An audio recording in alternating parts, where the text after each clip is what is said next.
رضا الحق صاحب، international media اس واقعے کو کس طرح دیکھ رہا ہے؟ بسم اللہ الرحمن الرحیم. بہت شکریہ آصف صاحب. جس طرح کہ حسن صاحب نے بھی ابھی ذکر کیا کہ اسرائیل کے جہاں پہ بہت سارے گولز ہوتے ہیں اور وہ پریزنٹ کرتا ہے اپنے گولز کو مختلف طریقوں سے، اس میں سب سے امپورٹنٹ انڈر لائنگ گول جو اس کا ہوتا ہے، یعنی کہ وہ چیز جو کہ اس کی لنچ پن ہے، وہ ان کا ایک مذہبی میتھولوجی اور ان کی ریزننگ ہوتی ہے. مذہبی عقیدہ اور مذہبی میتھولوجی ہے ان کی. جیسا کہ انہوں نے ذکر کیا کہ مسجد اقصی کو گرانا، اس کے بعد تھرڈ ٹیمپل کی تعمیر کرنا وہاں پہ، پھر یہ کہ گریٹر اسرائیل کو ایکسپینڈ کرنا، بڑھانا، آگے لے کے چلنا. ساتھ اس میں یہ کہ جو سیٹ آف دا ورلڈ ہے، پوری دنیا کی جو کنٹرولنگ پاور ہے، وہ یروشلم میں شفٹ کی جائے. جیسا کہ آپ نے بھی کہا کہ ٹرمپ نے تو یہ باقاعدہ اس کی اجازت دے دی نا ان کو، یہ کہہ کر کہ یہاں ایمبیسی بھی شفٹ ہوگی اور یہی یروشلم اب کیپٹل سٹی ہوگا اسرائیل کا. اور الٹیمیٹلی ان کے مطابق پھر یہ کہ ان کو سیلویشن کیسے ملے گی جب ان کا مسیح آئے گا جو ہمارے نزدیک دجال ہے.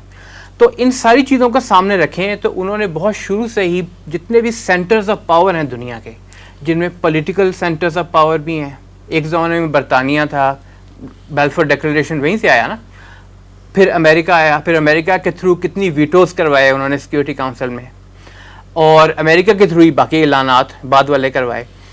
پھر فائنینشیل تمام جتنے کنٹرول کے ذرائع ہو سکتے ہیں، بینکس انکلوڈیڈ اور اسٹاک مارکیٹس انکلوڈیڈ، وہ انہوں نے اپنے کنٹرول میں لیے. سوشلی انہوں نے لیے. ملٹریلی اس وقت اسرائیل آلموسٹ 5th یا 6th بڑا ایکسپورٹر آف ویپنز ہے دنیا کا، اور ڈرون ٹیکنالوجی اور اس طرح کی جو لیٹسٹ ٹیکنالوجیز ہیں ان میں ٹاپ آف دا لسٹ ہے. ساتھ ساتھ میڈیا انہوں نے اپنے کنٹرول میں لے لیا سارے کا سارا. وہ تو پہلے بھی ان کے کنٹرول میں تھا، لیکن اب انہوں نے اس طرح بریزنلی کنٹرول میں لیا اپنے کہ آپ کو میں ایگزامپل دیتا ہوں اس کی. آپ نے بہت اچھا پوائنٹ آؤٹ کیا اس حوالے سے کہ پہلے بھی ان کے کنٹرول میں تھا، لیکن آپ یہ دیکھیں کہ اس مرتبہ یہ جو واقعات ہوئے نا، چین آف ایونٹس کو سامنے رکھیں. دیکھیے الاقصی پر انہوں نے حملہ کیا. اب میڈیا چینلز میں سے چند ایک تھے، آپ کو الجزیرہ نظر آتا ہے، آپ کو TRT نظر آتا ہے، ترکی کا الصباح آپ کو نظر آتا ہے. اس کے علاوہ پریس ٹی وی ایران کا تھا، وہ بھی کافی جگہ تو بند ہو چکا ہوا ہے. اب RT رشیا کا جو ہے اس نے کچھ نیوز تھی، کچھ تھوڑا سا بیلنسڈ اوپینین تھا. لیکن باقی جتنا میڈیا آپ کو نظر آتا ہے ویسٹ میں تو خاص طور پہ، پاکستانی میڈیا کی تو بات ہی نہ کرے، پاکستان سے باہر کون دیکھتا ہے اس کو. انٹرنیشنل میڈیا کی ہم بات کر رہے ہیں نا. انٹرنیشنل میڈیا میں BBC ہو، CNN ہو، DW ہو جرمنی کا، فرینچ میڈیا ہو، چاہے وہ کنال ہو کوئی اور ہو، فاکس ہو، CBS ہو، جتنے بھی میڈیا کے بڑے بڑے نیٹ ورکس ہیں وہ سارے کے سارے اس وقت جوئش کنٹرول میں ہیں. اور جس طرح انہوں نے ریپرزینٹ کیا ان پورے واقعات کو، وہاں سے ہمیں معلوم ہوتا ہے کہ یہ میڈیا کس طرف انکلائنڈ تھا. اب انہوں نے کیچ فریزز کس طرح یوز کی، یہ میں آپ کو ایک چند مثالیں دینا چاہتا ہوں یہاں پہ. دیکھیے اس کو پہلے نام دیا گیا عرب اسرائیل کانفلکٹ. اچھا ٹھیک ہے، کانفلکٹ کی ورڈ ہے. ٹھیک ہے.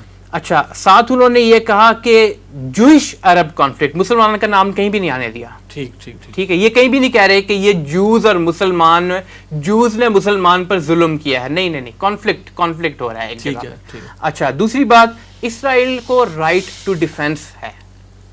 حملے تو اسرائیل کر رہا ہے ہر جگہ پہ. پہلے اس نے الاقصی میں کیے. اچھا، شیخ جراح میں جو ایوکشنز تو بہت عرصے سے چل رہی ہیں، جو انلیگل سیٹلرز جب آتے ہیں تو وہ کیا کرتے ہیں، غیر قانونی آبادکاریاں، کسی کو نکالتے ہیں تو آبادکاریاں اپنی بناتے ہیں نا. لیکن میڈیا ہمیشہ اس کو اس طرح ہی پورٹرے کرتا ہے.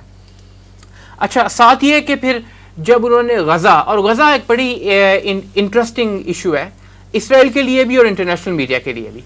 آپ نے دیکھا ہوگا کہ جیسا کہ حسن صاحب نے بھی ذکر کیا کہ 2006، 2007، 2008، 2011 جب بھی اسرائیل نے فلسطین کے اندر، چاہے وہ الحرم الشریف ہو، یعنی الحرم الشریف کا مطلب ہے ٹیمپل ماؤنٹ، چاہے وہ ہو، چاہے یروشلم ہو، چاہے مغربی کنارہ ہو، چاہے مقدس مقامات مسلمانوں کے جو کہ آکوپائڈ پیلسٹائن میں موجود ہیں، وہاں پہ جب بھی اسرائیل حملہ آور ہوتا ہے تو میڈیا بیکلیش تو آنا ہوتا ہے، کیونکہ سب کو معلوم ہوتا ہے کہ یہ وہاں پہ ظلم و ستم کر رہا ہے. ٹھیک، لیکن وہ اس کو فوراً ڈائیورٹ کرتا ہے.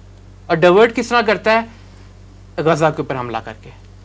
جب غزہ پہ حملہ کرتا ہے نا وہ، تو ڈائیورژن یہ پیدا کرتا ہے کہ یہاں پہ تو حماس موجود ہے، اور حماس جو ہے اس نے ہمارے پر راکٹس فائر کیے ہیں، اور حماس نے جو راکٹس فائر کیے ہیں ہمارے اوپر اور ہیومن شیلڈز بنائی ہوئی ہیں وہاں پہ، تو ہم نے اس کا جواب دیا ان کو.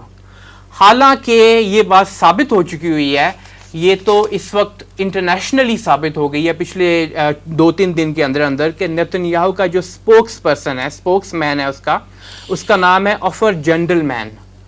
اس نے 2018 میں شام کے اندر جو وہاں داعش نے مظالم کیے ہوئے تھے اس کی ویڈیوز باقاعدہ ٹویٹر پہ پوسٹ کی، یہ نام دے کر کہ یہ حماس کر رہی ہے.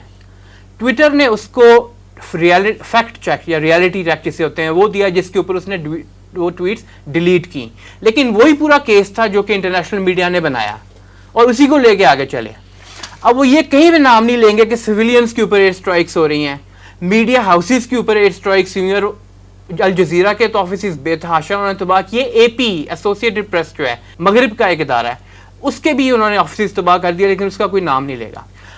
اپنے جو ان کی طرف سے مثال کے طور پہ ہولوکاسٹ کی بات ہوتی ہے تو اتنا انہوں نے ریپیٹ کیا اس بات کو کہ لوگوں کو بھولنے نہیں دیتے، لیکن جو خود مظالم کرتے ہیں یہ فوری طور پہ کہیں نہ دوسری طرف ڈائیورشن کریٹ کر دیتے ہیں اور لوگ بھول جاتے ہیں اس بات کو. آپ یہ دیکھیے کہ حد تو یہ ہے کہ اس معاملے میں جو سوشل میڈیا ہے اس نے بھی اسرائیل کا ساتھ دیا ہے، بین کیا ہے باقاعدہ. یہ فیس بک اس میں سر فہرست ہے اور جو جس نے کہ بےایمانی کے ساتھ، جی ہاں بےایمانی کے ساتھ جو ہے وہ اسرائیل کا ساتھ دیا ہے. اور ایسے ایک انڈین جرنلسٹ ہیں بہت مشہور، رانا ایوب، فیمیل جرنلسٹ ہیں، وہ کہہ رہی تھیں کہ میں نے فیس بک پہ پوسٹ کی پیلسٹائن کے حق میں تو وہ ڈیلیٹ ہو گئی، وہاں سے آٹومیٹک ڈیلیٹ ہو گئی.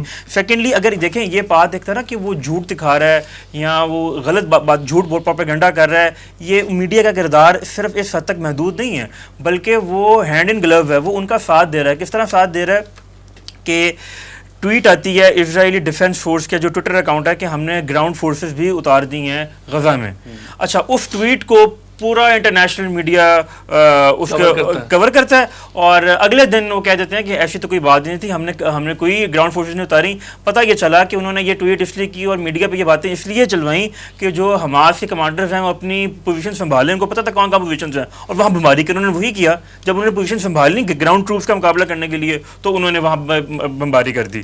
اور اس حد تک دیکھیں کہ وہ ایک طرف میڈیا یہ کہتا ہے کہ یعنی کلیش ہے، کانفلکٹ ہے، اور ابھی تک دیکھیں کہ آلموسٹ 45% جو غزہ میں ہلاکتیں یا شہادتیں ہوئی ہیں اس میں سے 45% عورتیں اور بچے ہیں. تو یہ کون سا حماس ہے؟ یہ تو ان کی بدماشی ہے نا، وہ کہتے ہیں کہ عورتوں کو حماس جو ہے وہ ہیومن شیلڈ کے طور پہ استعمال کر رہا ہے. نام تو یہ لیتے ہیں، لیکن اب یہ دیکھیں نا ٹویٹر ٹرینڈز کی جس طرح بات ہوتی ہے نا، تو جہاں پہ ٹویٹر ٹرینڈز یہ چل رہے تھے پیلسٹین انڈر اٹیک، الاقصی انڈر اٹیک، غزہ انڈر اٹیک، وہیں پہ انہوں نے اپنے ٹویٹر ٹرینڈز ڈالنے شروع کر دیے اور ان کے باٹس ہیں اور پورا ٹویٹر جو فیس بک ان کے ساتھ ہے، اٹ مینز واٹس ایپ بھی ان کے ساتھ ہے، انسٹاگرام بھی ان کے ساتھ ہے، سارے کا سارا سوشل میڈیا ان کے ساتھ ہو جاتا ہے.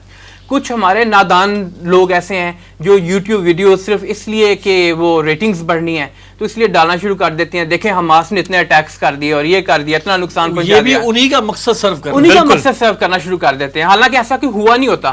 اور بہت ساری انٹرنیشنل میڈیا میں تو جو رپورٹس آئی ہیں وہ انہی کی بیسس پہ تھیں جو کہ اسرائیلی انٹیلیجنس نے، اسرائیل کے جو آفیشلز ہیں انہوں نے جس طرح میں نے ذکر کیا نا 2018 میں جو سیریا میں ہوئے تھے وہ ان کو لیبل لگا کر کہ یہ حماس نے کیے ہیں وہ ڈال دیا، وہی انٹرنیشنل میڈیا نے بھی اٹھا لیا.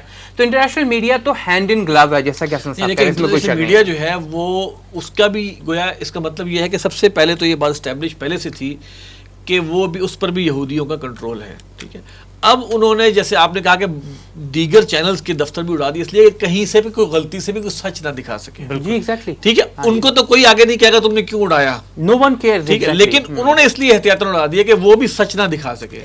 ادھر سے سوشل میڈیا نے بھی بددیانتی شروع کر دی کہ اس نے بھی ایسی چیزوں کو ڈیلیٹ کرنا شروع کیا. گویا یہ پوری طرح ایک جسے کہنا ایک دجالیت ان کی جو ہے وہ پوری کی پوری سامنے آ رہی ہے. اور ہمارے پاس سورسز اور اس کے علاوہ انفارمیشن کے سورسز اور اب رہ ہی کوئی نہیں گئے، کیونکہ ہم وہاں تو موجود نہیں ہیں، ہم وہاں موجود نہیں ہیں. اور پچھلے اتنے سالوں میں ہماری ٹوٹل ڈیپینڈنسی جو ہے وہ انہی چینلز پر ہو گئی ہے جو کہ ان کے کنٹرول میں، اور اب سوشل میڈیا بھی سارا ان کے کنٹرول میں ہے، تو اس کے اوپر ہماری ڈیپینڈنسی ہوگی. لہٰذا اب وہ جو چاہیں گے وہ دکھائیں گے اور جس حد تک چاہیں گے وہ اس کو دکھائیں گے.